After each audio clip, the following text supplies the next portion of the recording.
Welcome to Punch Card Investing, a weekly show dedicated to all things value investing.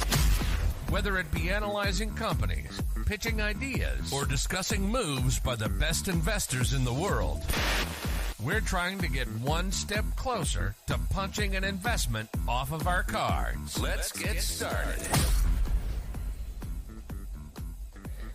Thank you, intro man. You gotta love it. He's so consistent. He just comes in, brings the energy, and then lays down this funky beat just to get us going. I love it. Oh man, and this is going to be a funky episode going into ARKK, a fan favorite, I've been told, in this value investing community.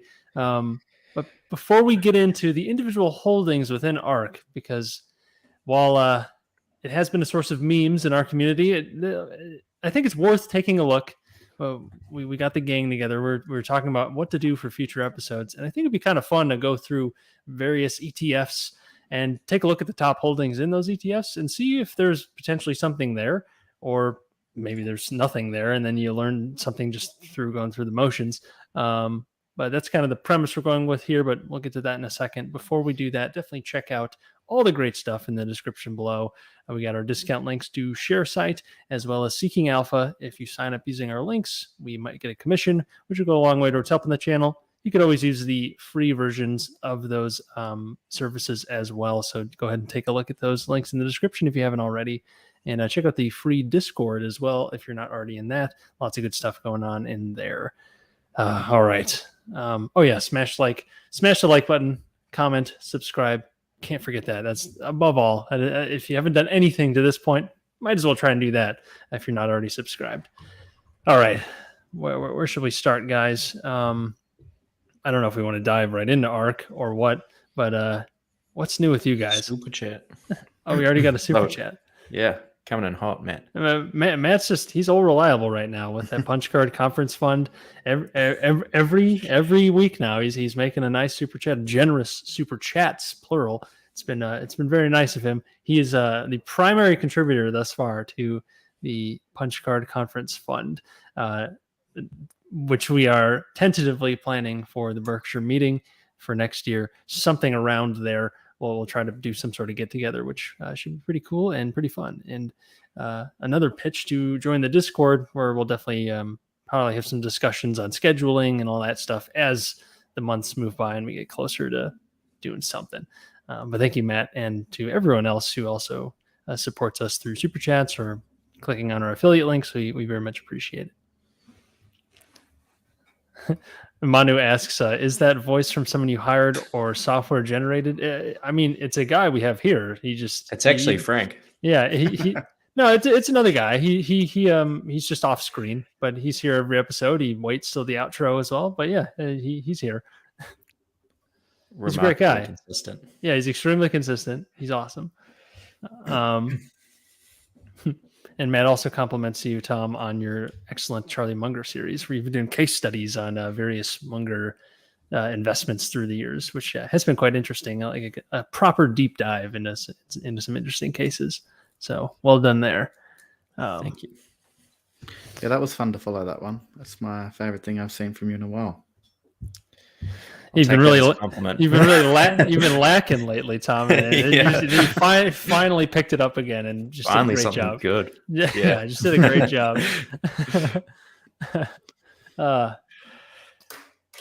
Shall we just address the elephant in the room and get right into ARK? Yeah, speaking of manga type investments, it's deep value. It's deep value right now. We've been told by the fund manager, Kathy Wood herself, that ARK is now deep value, which, it's so it must be. We'll take your word for it. So that's why this is the first on the list of the ETFs we're probably going to take a look at. Potentially taking a look at something like ZIG next time we do one of these, which might be next week. Who knows? Stay tuned. Let me pull up the top 10 ARK holdings.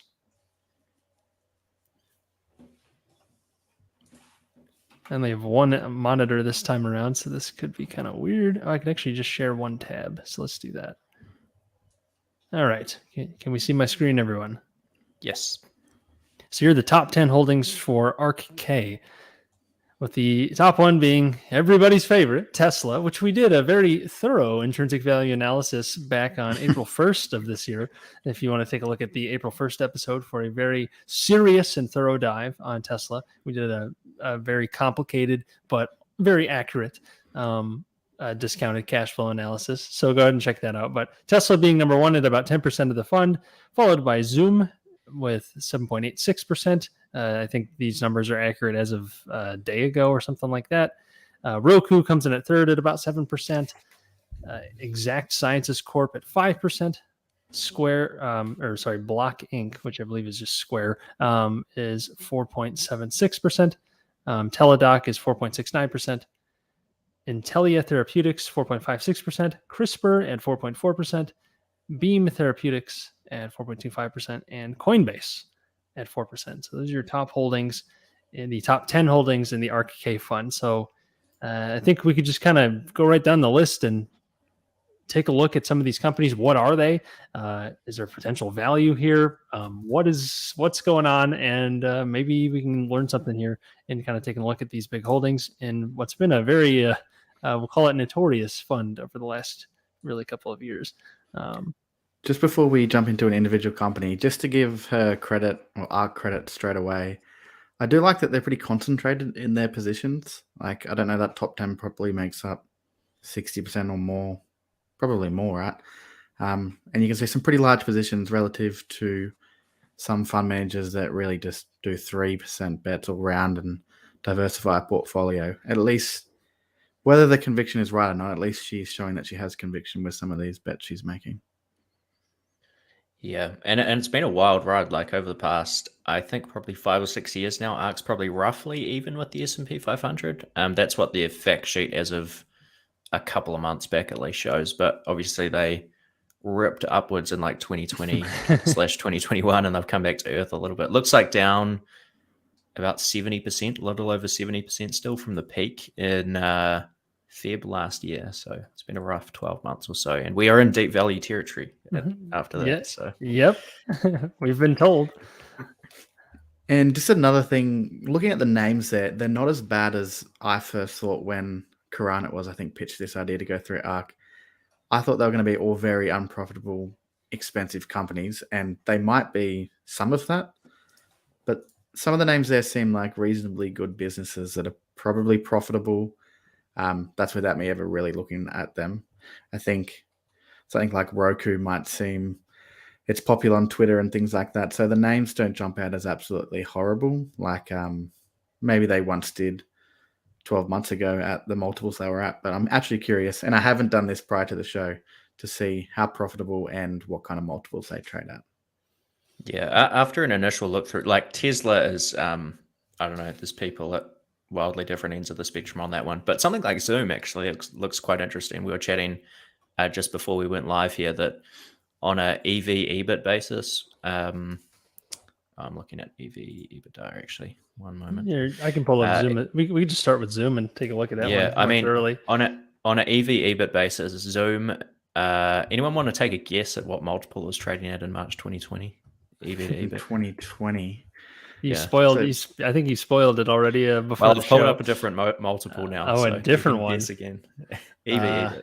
So before it all took off, like before coronavirus, or? I guess this was just when it was taking off, but this is actually peak multiple. So earnings obviously grew a lot as well in 2020. But put a number out there, guys. EV EBIT 100. Yep. 4,377, and it's had a bit of multiple compression plus a lot of genuine growth, and we're now at 22 times EV EBIT. So that's pretty interesting, and it seems like the share dilution has slowed down a lot, also. So that is wild, though. Here, let's just take a look at the price chart real quick. Oh, funny. So when was that? When was that peak multiple? That was, I was looking on the 19th of March 2020. So it was March. Actually got slightly higher 1st of June 2020, it looks like. But around that time. That's interesting because the price nearly 4x'd from that point. Yeah, Yeah, and the earnings obviously more than Yeah. 4x, like it's growing so fast. Yeah. Interesting. That's Or the EBIT at least. it's the old overpay for growth sort of thing. It grew a lot, but when the price can't outpace it too far, otherwise you run into something like this. Yeah. Well, let's take a look now. What do they? What do the top line look like? Yeah. Well, if you just throw up like revenue, I know revenue, gross profit, and net on operating income or something, it actually looks Here's very revenue and gross impressive. profit. Both have grown a lot. This goes up to January of 22, and if we look at the last 12 months, revenues are 4.2 billion or 4.3 billion or so. Gross profit about 3.2 billion. It's a software business, so high gross margins, as would be expected. And then if you grab maybe operating income as well, up a little bit. Operating income right now of about 850 million, and that's actually down from 2022 when they're at 1.1 1.1 billion, and the 850 million is last 12 months. But generally pretty explosive growth in a short period of time. Yeah. Yeah, at least they've shown some operating leverage, I guess. They went from negative EBIT margins there to 20 odd %. Pulled back a little bit, I think, just at the end there, but yeah. Yeah. I mean, anecdotally, like what do you guys think the future growth for something like Zoom looks like? Obviously, the pandemic's a huge tailwind. Do you think some of those new subscriptions fall off? Do you think they just grow a little slower from here? I think. Oh, you go ahead, Jack. No, you first, Frank. Well, first, I'd give them credit that they absolutely took Skype off the map. I think before this, Skype would have been the most popular kind of video shame on communications Microsoft platform. Shame on Microsoft. Well, they launched Teams at least. bought Skype and then did nothing with it, and then now they have Teams. So I guess credit there to Zoom, like they really have become the dominating platform, and I can't see anything anytime soon really taking that away from them. I guess maybe a Microsoft Teams, and a lot of those subscriptions probably fall off. A lot of those are probably people that were working from home that no longer will be working from home. But relative to they were before the pandemic, they're going to be in a significantly better place. And growth obviously will slow down. I can't see these ridiculous rates that we've seen, but I think it'll still be a growthy type company. And assuming they remain the dominant platform, they have some type of pricing power as well, I would assume. Yeah, I don't know.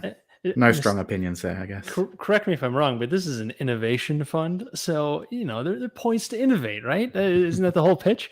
Well, they have. To be fair, they did that. Whether it keeps happening is a different story. Right. Yeah, isn't that like the main threat to Zoom? Isn't innovation the main threat to Zoom? Not its biggest advantage. Not the engine. Yeah.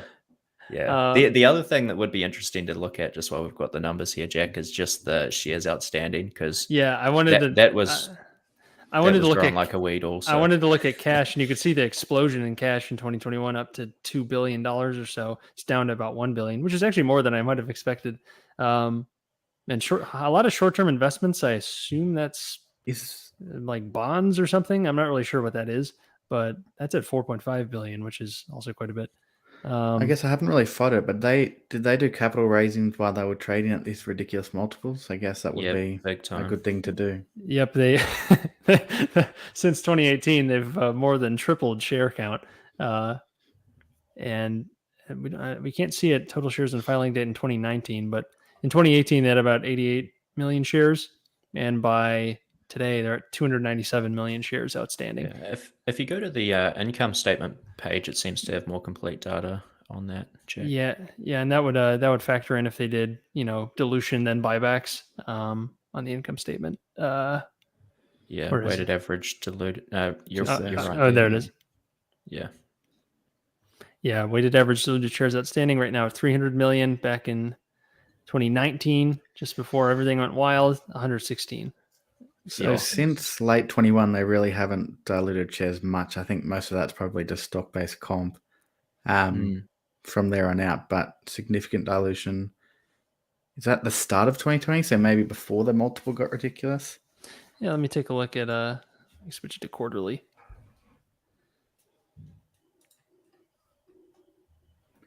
But to be fair, if they're raising capital at 4,000 times EBIT or whatever you said, probably a wise thing to do. There's not much you can do when your multiple gets that rich other than raise capital, I guess. So here's beginning of 2020. Actually, a lot of it was 19. So before Leading up to it, yeah. Oh, so that's kind of a shame. Then they missed a lot. I do think Zoom is one of these companies that has quite an unusual financial year. I wonder if we're seeing that feed through into here. Not sure. You mean like the timing of when they cut it off? Maybe so. Yeah, they're already reporting like, I don't know, earnings for 2030 or something probably. So that's real. I remember it being real weird, whatever it is. Anyhow, so yeah, interesting. Still growing a lot. Dilution seems to have slowed down. Look at the free cash flow. $1.5 billion free cash flow. What kind of growth stock value. is deep value? Yeah, what 1.3 in the last 12 months? And then what are they trading at again? 24 billion, which I've seen much worse for that level of cash flow. And if you believe there's any growth, like you can make an argument, but it does seem like an uphill battle.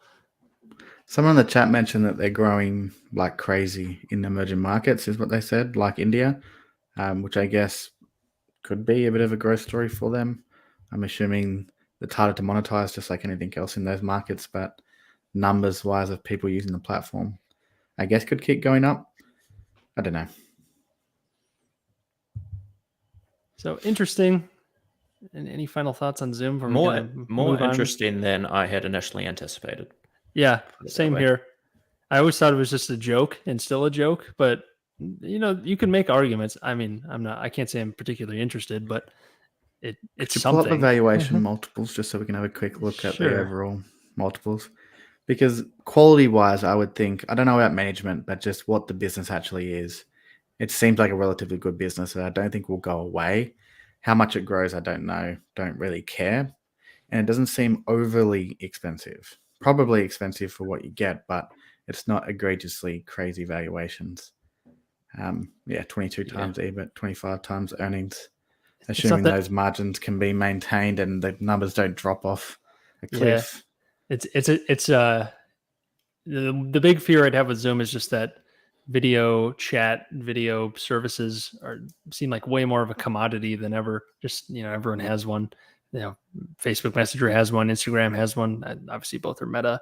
Google, of course. Yeah, I use Google Meet a lot. They have like another one for mobile as well. It's like Duo or something. That's also a Google product. But you can list off a bunch more that are all free to use. So that would be of concern. I mean, I'm sure they're more entrenched in a whole lot of places, particularly like their enterprise customers. Sure. You'd think they're reasonably well entrenched. I guess same could be said with companies that use Teams and that sort of thing. They're probably not going to switch to Zoom. Right. All right. So that was Zoom, the second largest holding in ARK. Kathy Woods. Not the worst. Yeah, not the worst. Not exciting, but not as bad as you would think. Maybe we can go right down the list to Roku. We can save Tesla for later. Tesla's it's a tired subject, is it? Yeah, we've already done the deep dive. We already said that. Well, we could take a look at. Come back at the end. We'll swing back to Tesla, but let's take a look at Roku, which is 7.1% of the fund or so. Frank, is Roku a thing in Australia? I don't think it's a thing in New Zealand. No, I actually want a clarification from Jack of what exactly Roku looks like to consumers in America. So I can't say I'm a product expert, but it's, as far as I know, it's just like a TV streaming sort of thing. Do you have like what is it called? Apple TV or something like that? Yeah. I think it's akin to that. I could be totally wrong though, but I think it's just like a TV streaming service. Do they not sell TVs? Like, do they have the hardware, or is it just? It's just the little box. It's not the actual monitor, and it's not like a smart TV. It's just the and as this description says, they have like their own streaming platform too. That's kind of built in. So what's a good comp to that would be like how how like Peloton, they sell the bike, but then they also have like the membership subscription. It's kind of like that. You sell the little box and then you have your monthly fee. At least that's how I understand it. I've never used Roku, but it's a streaming box of sorts. Right. But currently, according to the subscription here on Ticker, as of December 31st, 2021, they had 60 million active accounts. So a lot of people use it. And it says that its customers are in the US, Canada, UK, France, Mexico, Brazil, Chile, Peru, North and South Americas separately, and Europe. So not down under.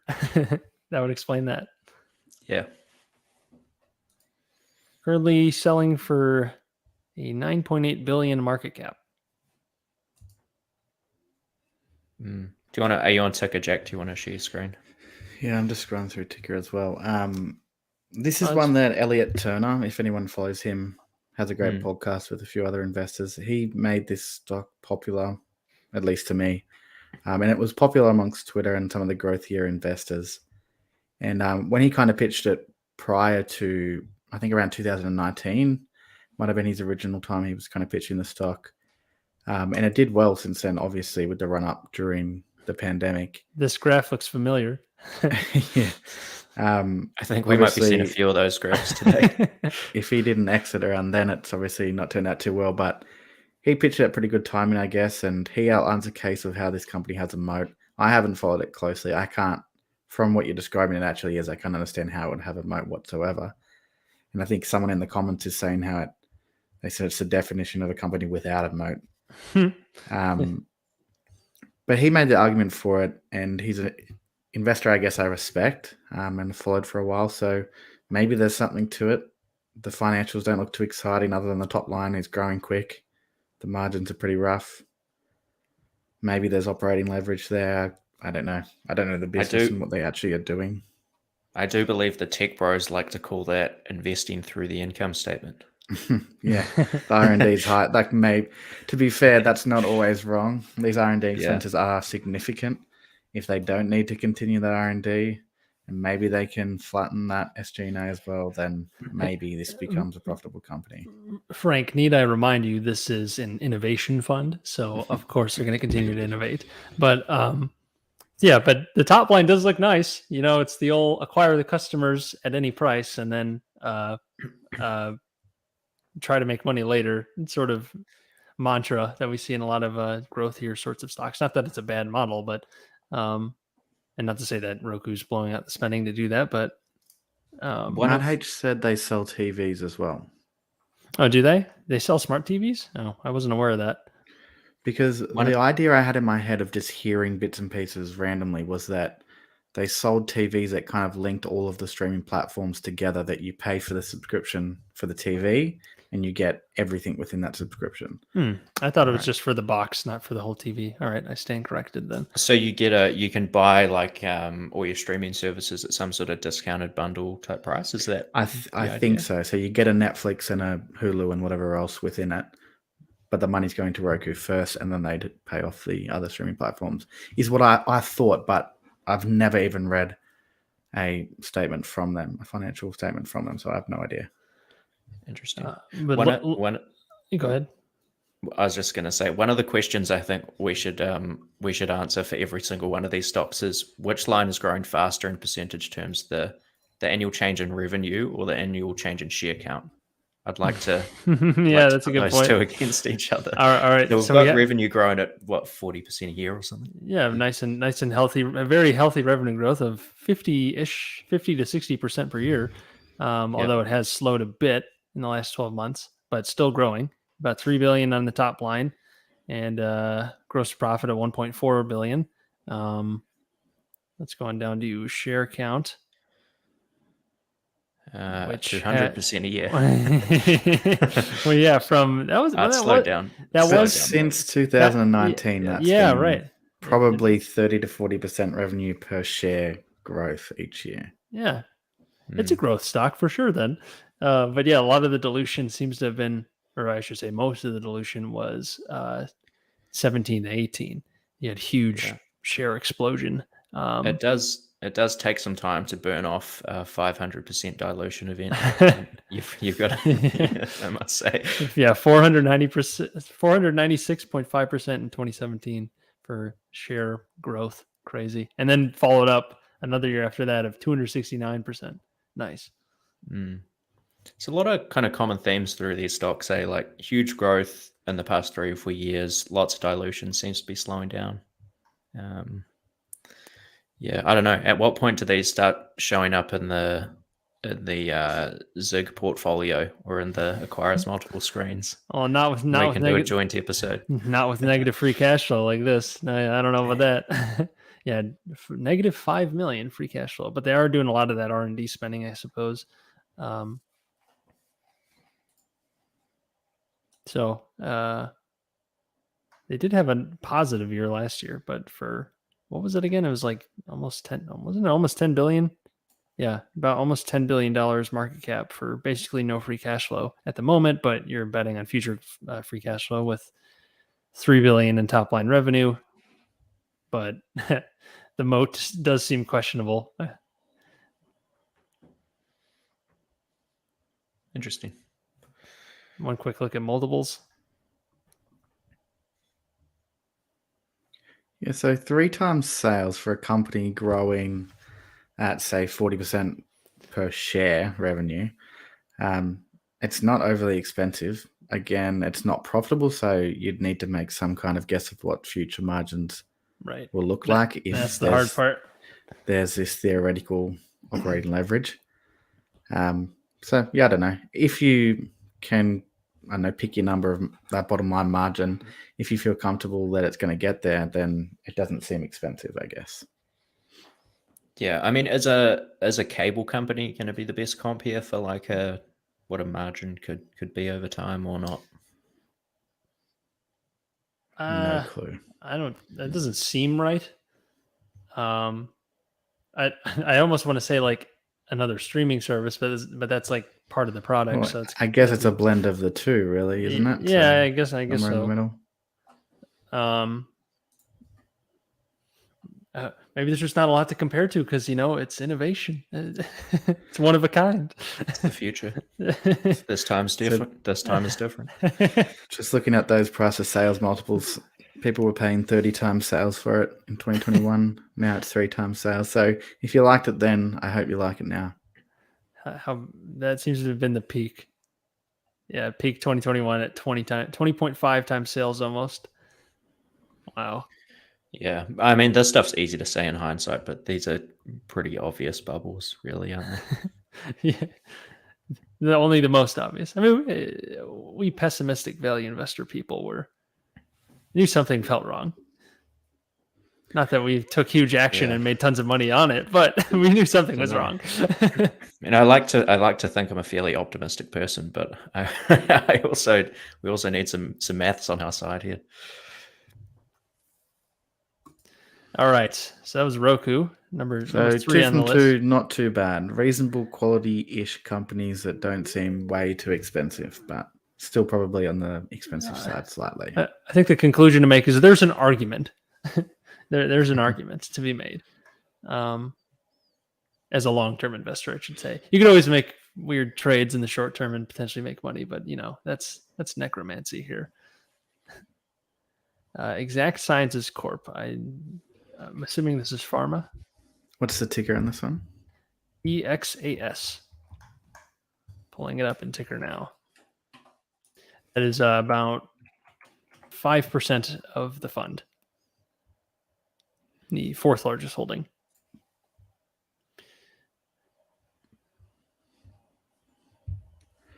So just reading the description, this is something that's clearly out of my circle of competence. Same here. Cancer screening and diagnostic test products in the U.S. and internationally. They offer Cologuard, a non-invasive stool-based DNA screening test to detect DNA and hemoglobin biomarkers associated with I assume that's colon cancer, colorectal. Oh, I see now. Medical terms, man. Cancer and precancer. So it's cancer screening for colon cancer and that sort of thing.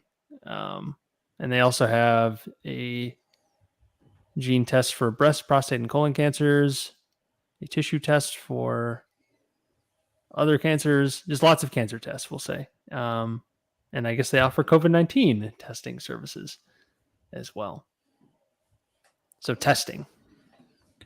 So any of our opinions here, take with a grain of salt, because I don't think any of us understand what this business does. I think let's quickly just look at the numbers and see if there's anything here.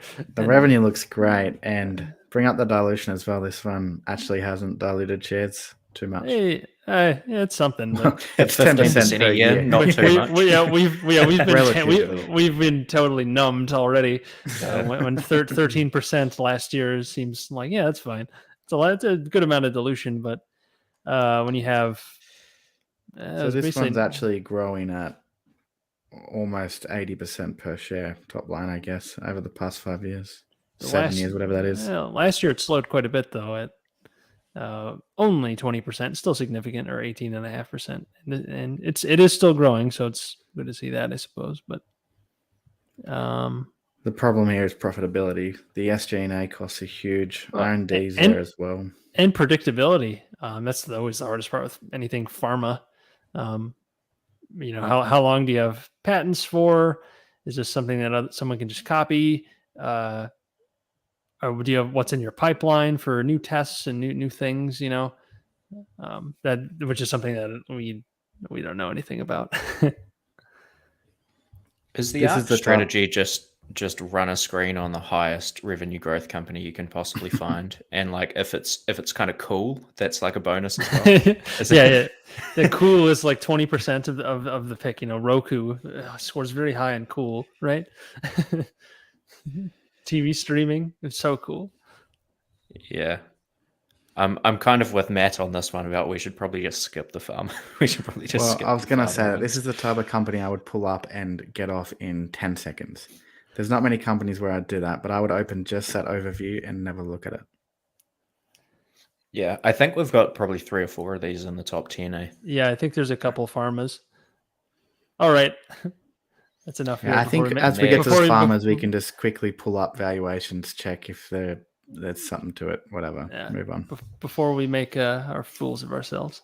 All right. Next one on the list is Square, aka Block Inc., at 4.7% of the fund, almost 4.8 actually. Ticker symbol SQ. So I guess taking the Peter Lynch approach of like kind of what you see in public might be worth analyzing if you can see it in your real life day to day growing. This is one that in Australia at least has been showing up more and more. Like every store that I kind of go into now has the little square FPOSI thing. I don't even know what it's for. Scan your card on it. And that's kind of really changed cash registers here in Australia. I think going away slightly to these, especially these smaller retailers that are at events and things. That's the one aspect of Square that seemed very popular here in Australia and convenient to use, I guess, too. Beyond that, I don't understand the company too much.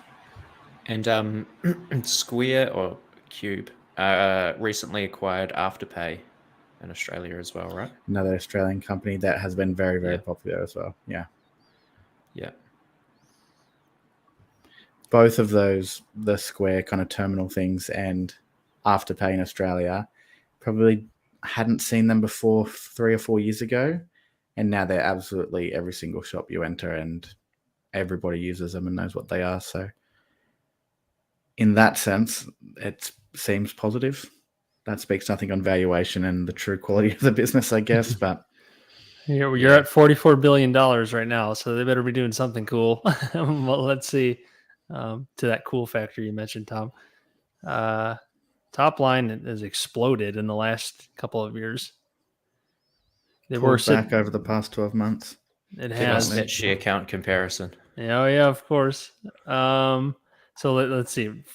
Revenue has grown in 2020. It doubled. It grew 100%, In 2021, it almost doubled again, 86% growth, and now it has shrunk a little bit. Only 30 or 40 the years before that, though. True. But just in the last couple of years, wow, Yeah, look at pretty that. good. Very Pretty tame. good. Very tame. I mean, they had massive dilution in 2016, but that's pretty far back. 2020, they only increased shares 3.5%. 2021, only 4% compared to huge revenue growth. But that is just revenue. There's more to this equation. They own Cash App, is that right? Or no? Dude, that doesn't sound right. But do they? Let me look at the overview again. That's another American thing, isn't it? Yeah. No, it is. I think it's separate, but maybe not. I'm not too. I'm not sure. Back to financials. Yeah, no, it is. It is Block. Okay. Is that popular? I get the sense from Australia that's very popular in the States, but maybe that's just through advertising. I actually don't know how popular it actually is. I've heard of it. I've never used it myself, but As of September 2021, they had 70 million annual transacting users. okay. That's in the US and the UK. Okay, sure. Looking at, they got $4 billion in cash on the balance sheet. Matt H says, anecdotally, the Square point of sale systems are now a lot of places. That was the point I was trying to get to in about 2 minutes of rambling. Yeah, perfect. They are increasingly popular here too, especially for a lot of smaller businesses. I notice it a lot in like restaurants and shops that will have them. Well, like food trucks and stuff here. Yeah, right. Same deal. So would Venmo is the main competitor to Cash App? Would that be right? Yeah, Venmo. I think PayPal. Venmo's. Yeah, Venmo's owned by PayPal. I think it's significantly more popular, but I could be wrong. I use Venmo way more, and Zelle is the other one. That's used for kind of like transfers from people from person to person. But taking a look into valuation, maybe. Yeah, I got to take a look at my old favorite, free cash flow. A dinky little 500 million in the last 12 months after 700 million last year. Keeping in mind we're at like a 400 or 44 billion or whatever I said earlier about valuation. So it's not there. Looking at value is up here. Valuation is up here. About a little over 2 times sales they're selling for right now. Yeah, so again, it's not overly expensive if you're considering the growth they've had and if any of that can be continued in the future. And again, you still have this margin problem where you don't know how profitable they could really be. Mm-hmm. And I think they only had 30% gross profit margin, so they're probably a lower margin business as is. So maybe more lower multiples are deserved, but yeah, would the comparison be like Visa or something like that? Kind of payment processing? I guess. I don't think Square or Block shareholders would like that comparison, but no. But yeah, I think you'd probably have to do a sum of the parts type approach, I would think. Yeah, there's so many different things within there. Like even Afterpay, I think they would have paid 20 times sales for, or at least it was trading here in Australia at one point at about 20 times sales. Yeah, they paid for it with stock though, so they're trading, right, one overvalued thing for another, probably. Yeah, so I think everything within there would deserve very different multiples, and you'd have to do some of the parts of some kind, Sure. which would make it a very complicated business to understand. Yeah, sort of dare I say a mini conglomerate because it is pretty big valuation wise. Yeah. Anyone else get the feeling that all these stocks are the same? No, they're not all the same. Go to our 5-year chart. Go to our 5-year chart. There it is. That's that familiar chart. A little bit more gradual, though, it seems. Yeah. It was only a double, easy double, in the words of Monish Barai. Easy double, then about a half, or a little more than a half, more like a quartering. Yeah. Over the last year or so. All Can right. you just click on the insider ownership tab? I'm just wondering how much Jack Dorsey actually owns. Or is it not notable? Vanguard is the leading shareholder at There you 6%. go. So yeah, Can you go to where it says by investor type? Do you need to pick insiders or something? No, that's the one. It would, if he was a large shareholder, he'd be right at the top. Right. So it's obviously a small holding by him. Here's the biggest individual investor. He's the founder, right? Am I misremembering that? I think that's right. So you come up on insider transactions at all? Over to the right a little. What's that? Oh, Insider right transactions. Oh, I didn't know you were talking to me. Sorry. Insider transactions. If it'll ever load, there must be a ton. A Google search says he owns around 10% stake in the business. Really? Maybe it's just not showing up on Ticker. As of when, though? Is that an old article or? I'm scrolling through a few different ones. It keeps coming up. No, they're not old. Okay. Here are some bigger inside trades, but Late 2021 says 11% stake. these are all pretty small. What about any big ones? No, it doesn't look like there's any huge insider transactions. All right. Block stock. All right.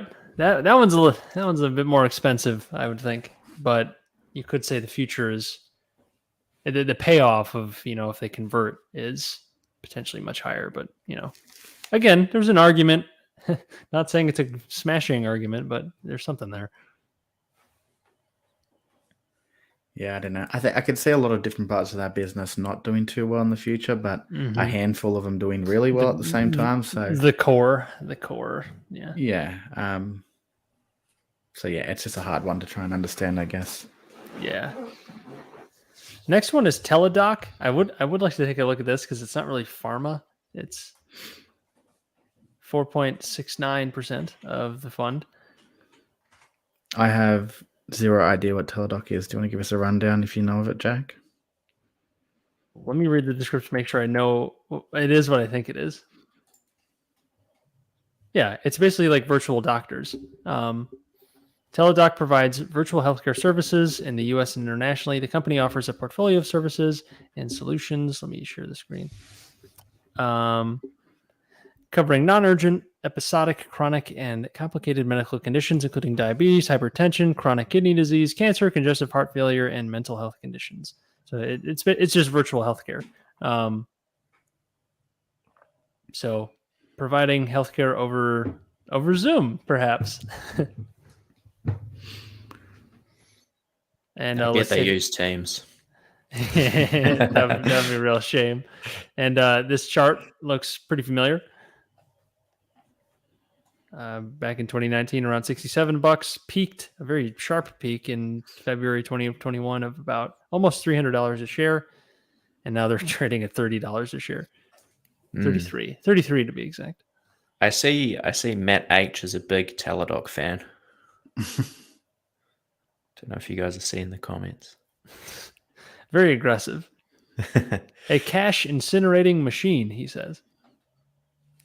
Let's take a look. Some stronger words above that. Yeah. It's the way of the future. Let's take a look. Hey, I don't know. The cash is growing. 800 million now. Oh, what was that valuation, though? Yeah, it's from sheer dilution, I bet. Yeah, we'll see. Where's it coming from? So it's $5.4 billion market cap. Go back to the income statement. So revenue growth, pretty substantial. 2020, it doubled. And once again, almost doubled in 2021. Almost the same numbers as Square on revenue growth over the last few years. For percentage, that is.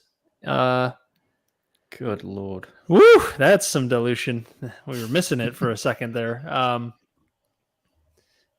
So in 2020, 26% increase in shares. In 2021, 73% increase. And it has increased again a little bit comparatively in the last 12 months. That's a lot of dilution. So that might explain where the cash is coming from. And all right, let's see if it really is a cash incinerating machine. Wow. What the? Look at that. Net income in the last 12 months is negative 10 billion. How'd that happen? Something weird happened there. Yeah, that's got to be weird. And they end up with positive cash from operations just. And positive free cash flow of 200 million. Can you scroll up to that top of that? Yeah. What is going on there? The asset write-down or restructuring costs. So they wrote something off. Some bad acquisition or something. That's a big write-off. But when you back that out, positive free cash flow. I don't know if you've considered the Monte Carlo simulation here, Jack.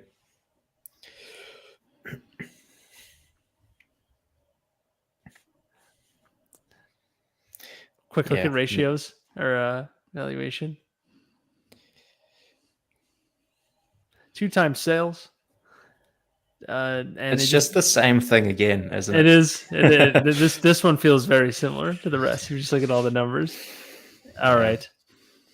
Are there any companies on this list that you guys actually know about besides Tesla or something? Well, I knew a little bit about Teledoc, just a little. I knew a little bit about Square, a little bit about Roku, a little bit about Zoom. It's just kind of a little bit about, oh yeah, I've heard of those. Same with Crispr. No, there's nothing in there I'd truly understand. Zoom would be the closest that I could probably wrap my head around. Yeah. I've heard ideas about Roku float around, so I guess I subconsciously heard about that too, but no, nothing in there. Because it looks like the next three all have therapeutics in their name. So CRISPR is the only one I'm vaguely familiar with, because not like in any deep level, but because of like the genetic like code testing or whatever you want to call it, and so that'd be the only one I've even heard of. And then we have Coinbase at the bottom as well. Coinbase to round it out, yeah. CRISPR is like a speculative one that I like the idea of what the future of that could become, but I don't know. Let's take a quick look. It's speculative in any nature. $5 billion in market cap for CRISPR. Can I take a guess at what the financials are going to look like before we even go there? I think we're going to see 80% a year revenue growth, 70% a year share dilution, and that's all I got. 3 times sales multiple. Yeah, 2 to 3 down times from sales, 20. I think. Down from 20, yeah. And I think the stock chart is going to go over the past I'm going to say 3 years. 4 times sales. I'm going to say 4 times sales. I think this one's expensive. Very expensive. Okay. 5 billion market cap. I don't want to say the revenue grew that big. 3.4 in enterprise value. What on earth? Whoa. What is the revenue doing? It goes from like 0 to not 0. What the? Can we get a quarterly on that? Does that? Yeah. What is going to make on it even there? lumpier? But let's see. Okay, so I cannot comprehend how that could happen. How do you go from not profit but revenue, like top line? How do you go from 0 to and then back down, then back up again? Are they like so dramatically? What? Do you sell all your assets, then make an acquisition a year later? And, is it like a one-off deal every? They keep liquidating. Or something? They keep going to 0. Like literally, they just shut down. Yeah, someone's going to have to explain that to us in the comments, I think. Okay, so that's confusing, but yeah, I don't even know what you can't even. How do you even go about predicting like future cash flows when you can't even see consistent revenue? Anything? I think you just extrapolate 2021. Yeah, you just multiply that by like 400, and then you're there. Yeah. In 2021, they had about $1 billion revenue, and then last 12 months they have 14 million. So like, nice. What happened? And then in 2020 they had almost no revenue. That just doesn't seem right. Okay, whatever. We're spending too much time. Give me the shares. What are the shares doing, Jack? Well, 15 to 20% in the last few years after a massive episode in 17 of 226% dilution. This is so weird. We're just on the income statement, boys. Do I even negative 500 million in free cash flow because they're probably pouring a ton into capex and research? Manu Sharma brings up a point in the comments, he says CRISPR is just the name of a technology. This company is just borrowing the name, Yeah. which is interesting. Okay. So they didn't come up with the technology, which is way less appealing than I would think. But again, not understanding the technology, I don't know how much that actually matters. Yeah, it's for like gene editing. That's all I'm familiar with. I'm familiar just in the concept, not in how it works. Yeah. 500 million in cash though, if you want to liquidation play. Check the multiples and hard pass on this one, I think. No long-term debt. It's squeaky clean balance sheet, guys. All right, I said 4 times sales, but it's what? It's because the sales is because it's low, like zero. It's actually 383 times sales. 3 times sales when they actually make money and 300 when they don't. Yeah, probably. All right, that's a weird one. I don't even know where to cheap. start there. Extremely cheap. Like, to own that is just absolutely insane. That is just speculation at its finest, I think. Because they've shown nothing predictable. It's just like you're kind of you're totally guessing. Are there any other names in there that we should jump into? Coinbase? I think Coinbase is the last one. Yeah. Okay, this is gonna be a fun one. I did my meme video on Coinbase a while back. Is Coinbase actually really cheap?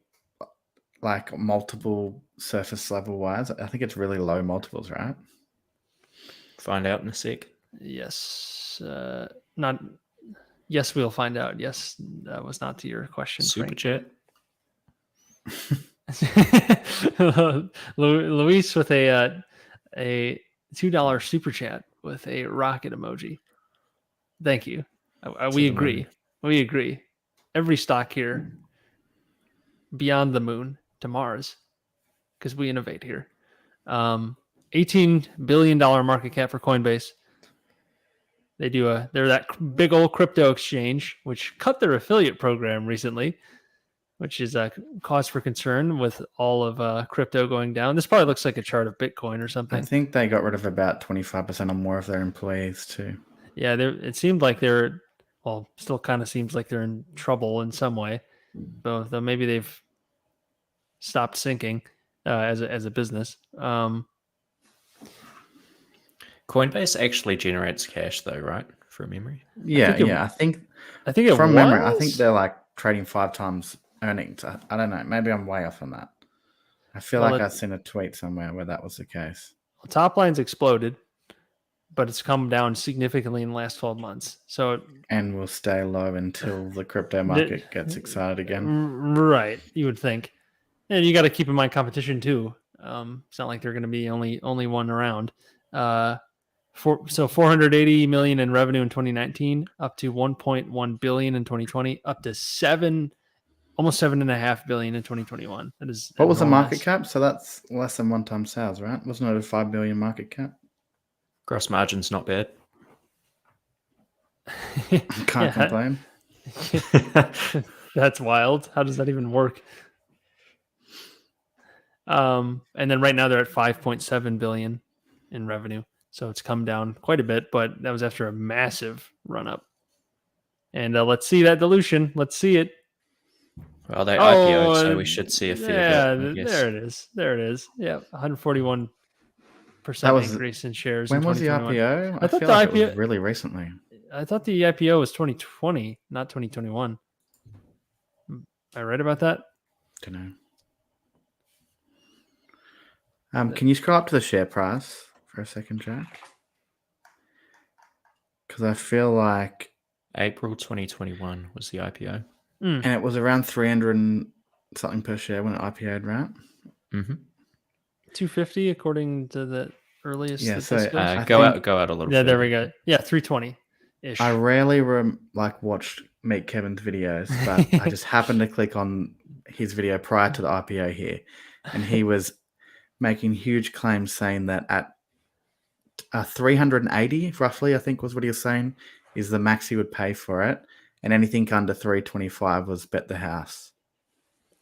Yep. And it IPO'd and just dropped off, and I don't think he did that. I think the That's whole He that's might a have. tight range for a predictable business. the whole I think the whole Millennial Money crew is they were hyping up. This is right around the same time that Robinhood went public too. They went public, I think, was it in the same month? It was very close if I recall correctly. Yeah, those were wild times.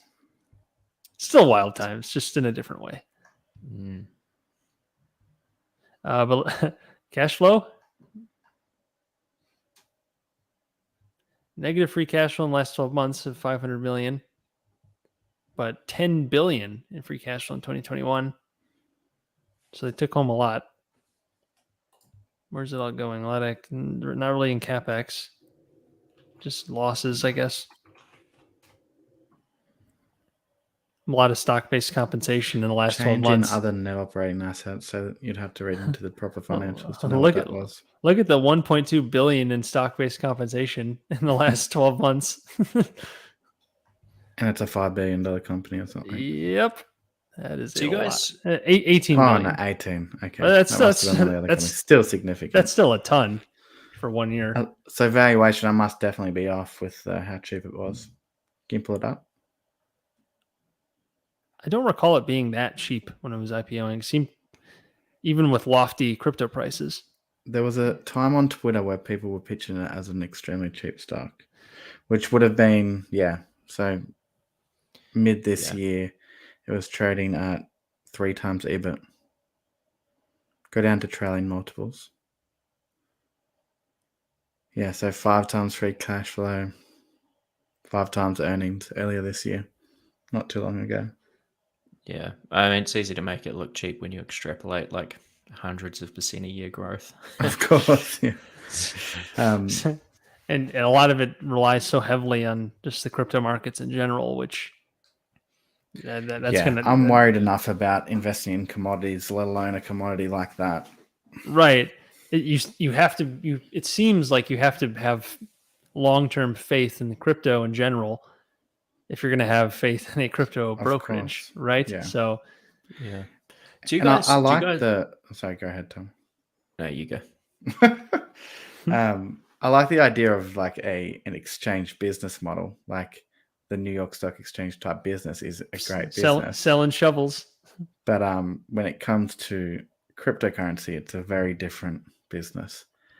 So the theory of what it could be if crypto becomes what currency is today, I guess, then yeah, sure, it could be a great business, but I have no reason to believe it can be a replacement for the US dollar or anything like that.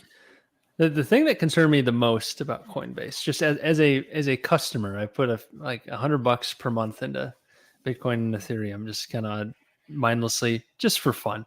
And I was using Coinbase for a while, but all of a sudden, I forget how many months ago it was, but the CEO came out and was very explicit in like, yeah, if push came to shove, like you don't really own your crypto, like we can hold it, or it was something like that, something to that effect. And don't quote me there, but it was something like that. I was like, first off, why are you even talking about that? That's cause for concern, and also that's pretty brutal if that really were to happen. And well, that's kind of what happened with a lot of these scams. Right. So if the scam brokerage does it, what does that imply? So that had me really concerned immediately, just as like a customer, and certainly would have me concerned as an investor too. Just that they're even making that public. So a food for thought. Make of that what you will. Do you guys know if Coinbase do any? I don't know exactly what they call it in the crypto space, but basically like lending, kind of like what got Voyager Digital into trouble. No idea. Would imagine, Sure. but I can't be. Okay. I can't be sure. Yeah, and that's hard. That gets very sketchy. Like I don't know the exact numbers off the top of my head with Voyager, but the amount that they had lent essentially to one party, they're basically setting themselves up as like a bank with a super volatile asset. You can borrow against it, like margin. That's a little different than lending out your shares, if you will. I'm looking at staking right now. It looks like they can. So they offer staking of some sort. So it looks like they can lend it out to other people, but I'm not really sure to what level. Yeah, I guess if they keep the leverage low enough, I suppose it works. But yeah, that's a big if. Yeah, we've seen it go wrong, I guess, already. Anything else we want to look at in this exciting fund? Highly exciting. Should we take some questions or something? We're really going to skip Tesla. Well, I'm happy to take questions. let's do 10-second hot takes each on Tesla. Shit, that's my take. Whoa! Shit! Wow! Whoa, man! Oh man! Mine is I wouldn't buy it, but I can genuinely see having invested in an auto company unsuccessfully before. I guess Tesla's not an auto company, as the people will tell you, but I can genuinely see how they can become like a very low cost producer of cars. So I don't have a stake, but I'm not as negative on it as I probably once was. Separate from the stock, I will quote Charlie Munger for what he had to say about Elon. I believe it's never underestimate the man who overestimates himself. And that was his diagnosis on Elon. So I think I'll go with that. Not nice. To say that the stock valuation makes any sense, because that is a separate game, as we are all well aware. I like the product. Like, I like the cars. They're obviously becoming extremely popular, and I think they'll be far more popular in the future than they are today. But the investment thesis just does not excite me whatsoever. Yeah, it's tough. Even if the business, I can't see it going away. I think it's probably going to be a business that stays around for a long time. But what it looks like and the profitability and all of those things, I just don't know and really don't care. As with, I should say, for the rest of these businesses we probably talked about. I'm being more harsh on Tesla, but they're all kind of that way, where I just really am not interested in them. Too hard basket. Too expensive basket. Yeah. I was going to say, I don't know if it's the too hard problem. Even if lots of amazing things happen, you still fall well short.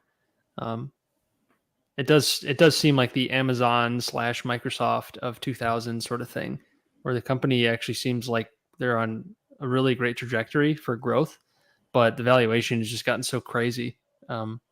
Less crazy than it was some time ago, but that's what it feels like. Yeah.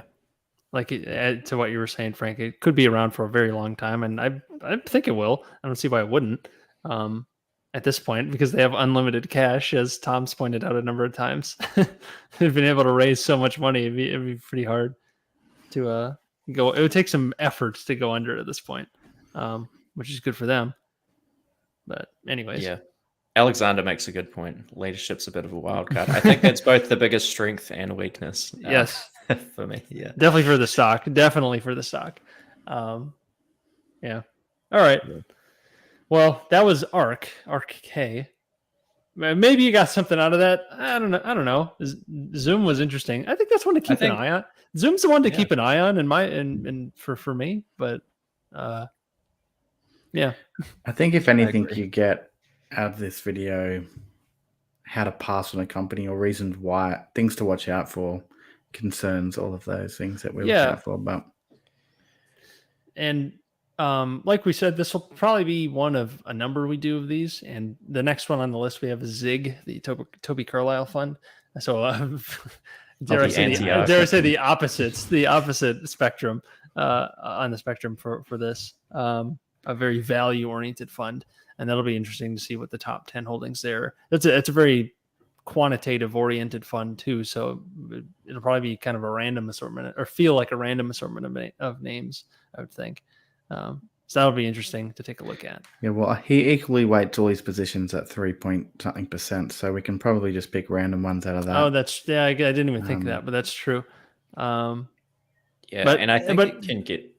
I think it can get a bit Magic Formula-esque as well, where it can randomly concentrate in certain industries. Yep, like pharma. Or commodities at the moment. Sure. Oh, yeah, sure.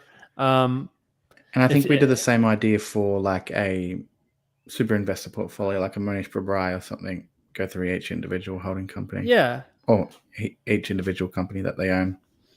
it would be nice to start with some of these kind of big, more popular funds, popular investors like that. That'd be a great way to start. And just kind of do like what we did here, just kind of going down the list, seeing what's there, if there's anything interesting, maybe look at the thought process, portfolio construction. If you guys have suggestions, definitely let us know if there's something you're dying to see. But like we said, we'll definitely do Zig next. And we'll see how that does and see how we enjoy it, because that's important too. But I guess we can open up for a couple questions before we wrap up. We've been going for an hour and we started pretty late. Manu says to do Zig and Deep, which is kind of just a small cap version of Zig. We could probably do that in the same episode at the end if we get time. But yeah, that's probably a good idea.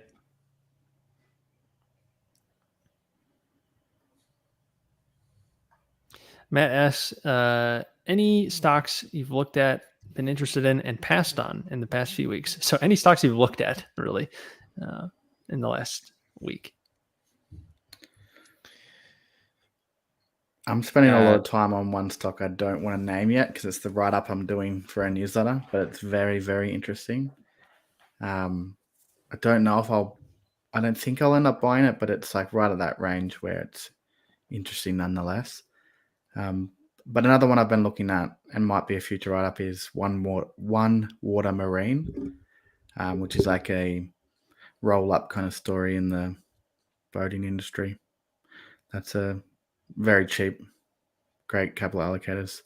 Boating. Cyclical though, which is the downside, I guess. Going into a recession, if it is a recession. Nice. I've been just looking again at stuff I already own a little bit, but furniture. You're looking at furniture. I've been looking at furniture as well. Yes, I have. What else? I've been spending. It's been a bit of a crazy couple of weeks for me, but before that I had been spending a bit of time looking, pretty seriously considering like an oil basket bet. I don't know that I've quite finished the work on that one yet, but there's pretty interesting stuff out there in that space. Yeah, I'm liking cyclicals at the moment just because of the valuations.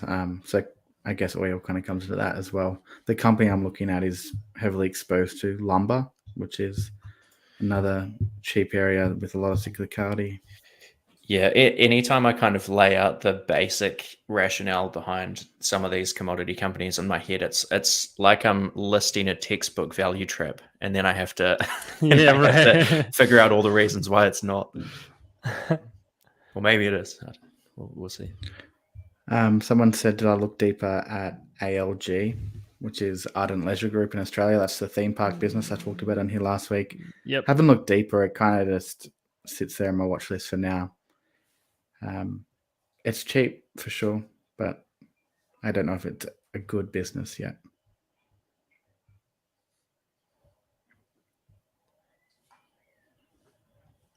How about you, Jack? I mentioned last time I'm looking to buy a small business here in Houston, and I'm getting close to getting one under contract. It's without giving too much detail, it's a property south of Houston, also selling the business on top of it. It's a very niche business that I'm like doing a lot of research on. It's not something that I'm an expert in, but a lot of the value here is in the real estate. So, I hedge my bets that way, I suppose. Something I do know about, or I think I know about. But that is taking a lot of my attention now, and I think we're pretty close to getting something under, which would be great. Then it'll be time to get the financing and everything in line and go from there. But knock on wood, we'll see what happens. If not, it'll be on to the next one. Nice. Maybe one more question? Sure.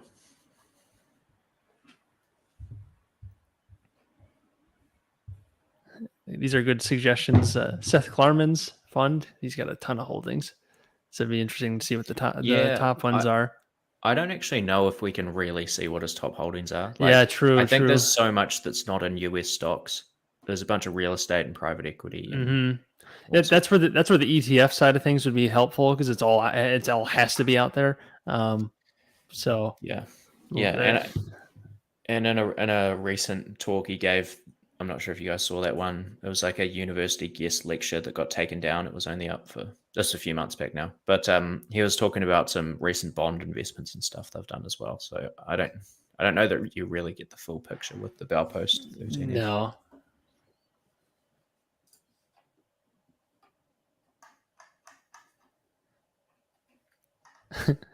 Looking back at some of these comments on some of the Kathy holdings, the ARK holdings. Well, who wants the final question? I'm trying to go back up towards the top. Is Jim Cramer's fund public? I don't know if it was a fake tweet, but I seen he put out something about the Queen going to pull through the sickness. Yeah, I saw that. That was now he's killing people too. Jesus Christ.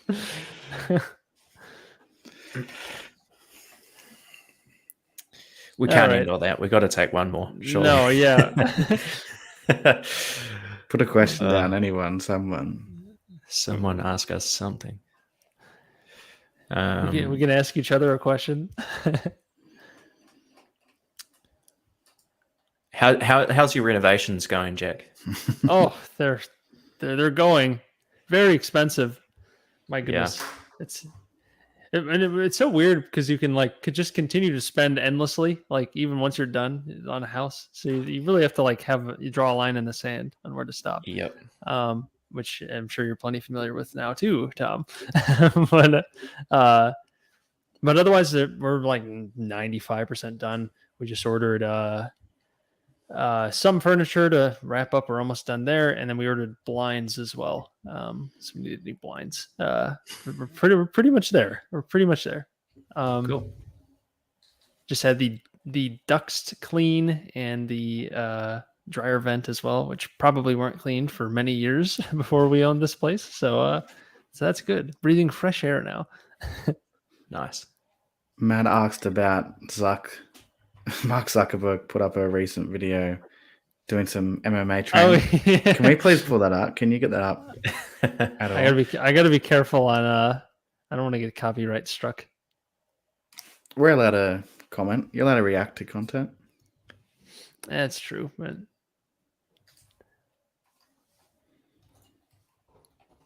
absolutely hilarious video.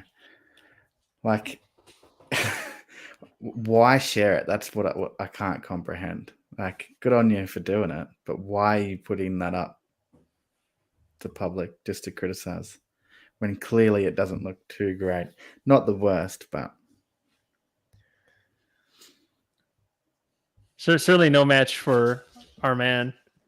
I got no sound, but the punches and kicks are really bad. When he does some jiu-jitsu on the ground, it doesn't look bad though.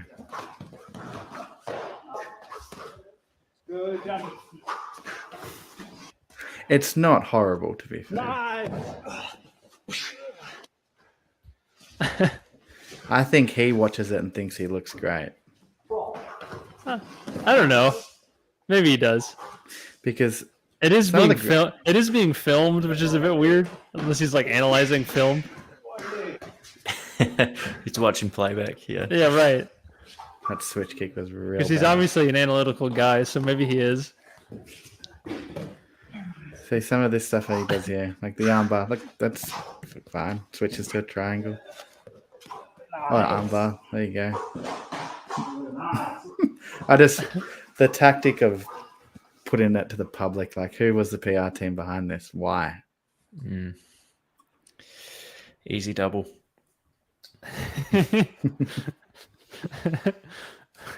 We have our emoji in the Discord. It's Modish for Bri. It says easy double orgasmic. whatever he said a while back. Orgasmic returns. You gotta love it. All right. Hey, Mark's just trying to better himself. and fit in with the. He's trying to fit in with the humans. Do you have a certain picture you can pull up to end the stream on? I could probably Google it. All right, I might actually have it still uploaded in here. I thought you might have it in stream. That will never get on. Oh no, I don't see it. That's where were all the backgrounds? Nah. Oh, there it is. All right. Oh god. Take us out, Jack. Yeah, play that outro. Thanks, everyone. Can I? Can we get the audio just behind the Zuck picture? I don't know if I can remove our faces, but yeah, I think we'll do that. All right. Well, goodbye, everyone.